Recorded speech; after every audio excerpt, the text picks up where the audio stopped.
Hey guys, I am done with my edit and I'm trying to export it, and whenever I export it and I click on render, it's giving me this. It's saying there is no keyframe with enabled strokes to track. So whenever you face it, you can see I have failed it 3 times. It means there is something wrong. How can we figure this out? So you need to go to the color page, and in here you need to go through all the clips and look for the effects which needs to be rendered or cached out. So in color page, most of the time it's gonna be magic mask. So here I have applied magic mask in this, and I can see that it's being rendered in place. So this is not causing it. I will go to the next clip.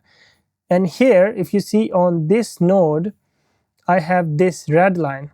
It means I made a stroke, I made a magic mask. You can see that it's being used, so this is not being tracked. And when it's not tracked and you try to export it, it will not, because it's in red. So whenever your magic mask is in red, it means it will not let you render it. So you have to track it. So you see, when I'm clicking on this now, it's saying there is no keyframe with enabled strokes to track. Why is it happening? Because here, if you go through my gallery, I'm trying to color all this episode, and what happened is I had a grade on some other, so I said apply grade. So when I applied that grade was having the magic mask, but that was not meant to be for this. So if I come here and delete it now, so now if I come here, first of all, I want to see what effects I have. I have window here, so I will see, so it's this window which should be disabled. So I should disable the window.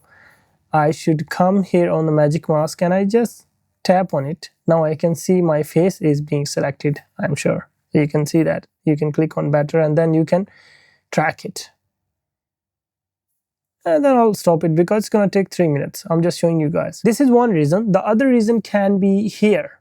If you go in your settings, in your master settings, you need to come on optimized video render cache, and here you need to make sure that this is enabled. And then you can automatically cache transitions in user mode and automatically cache composites in user mode. So that is very important.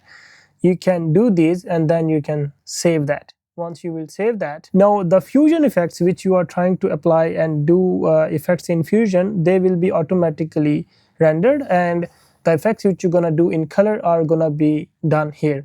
Now if I go here in the render page and I say add to render queue and I render, you can see it's simply rendering. It's not making any problem. And before that I had 3 failed renders because of that.